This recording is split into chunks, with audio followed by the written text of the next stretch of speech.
দুটি দৃশ্যের নেপথ্যে বড় দুটি গল্প, একটা লাঞ্ছনা, চাপা কষ্ট, হতাশা আর আক্ষেপের, অপরটি ভালোবাসা, ক্ষমতা আর সুযোগ সুবিধার। এই দিনের সঙ্গে সেই দিনের বিস্তর ফারাক। খালেদা জিয়ার বাসা ফিরোজার সামনে সেদিন অর্থাৎ 2013 সালের 29 ডিসেম্বরে রাখা হয়েছিল বালুর ট্রাক। আজ সাবেক দেশপ্রধানকে স্বাগত জানাতে আসা উৎসুক জনতার ভিড়, বাঁধভাঙা জোয়ার আটকানোর জন্য নিরাপত্তা বেষ্টনী।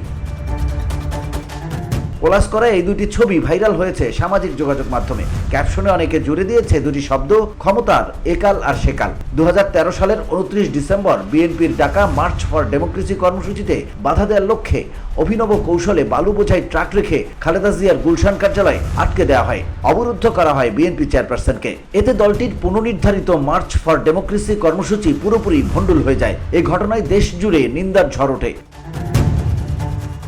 আজ পুরো চিত্র উল্টো। রাস্তায় গণজোয়ার বইছিল মানুষের, ঢল নেমেছিল নেতাকর্মীদের। পত্রিকা, অনলাইন, টিভি থেকে সামাজিক যোগাযোগ মাধ্যম, সবার আগ্রহের কেন্দ্র ছিল খালেদা জিয়ার প্রত্যাবর্তন। স্বৈরাচার শেখ হাসিনা পালানোর পর এখন সব পাল্টে গেছে।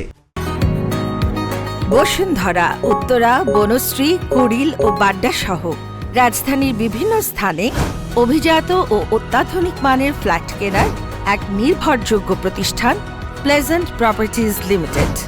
তাই আপনার স্বপ্নের আবাসনের জন্য আজই যোগাযোগ করুন। Pleasant properties limited, where destiny matches eventually. যে বাসায় আটকে ছিলেন খালেদা জিয়া, সেখানেই এখন তিনি সম্মানের সঙ্গে আবার উঠেছেন। আইন শৃঙ্খলা রক্ষাকারী বাহিনীর সদস্যদের দাঁড়িয়ে থাকতে দেখা যাচ্ছে। রয়েছে কয়েক স্তরের নিরাপত্তা ব্যবস্থাও। VOD Bangla news desk.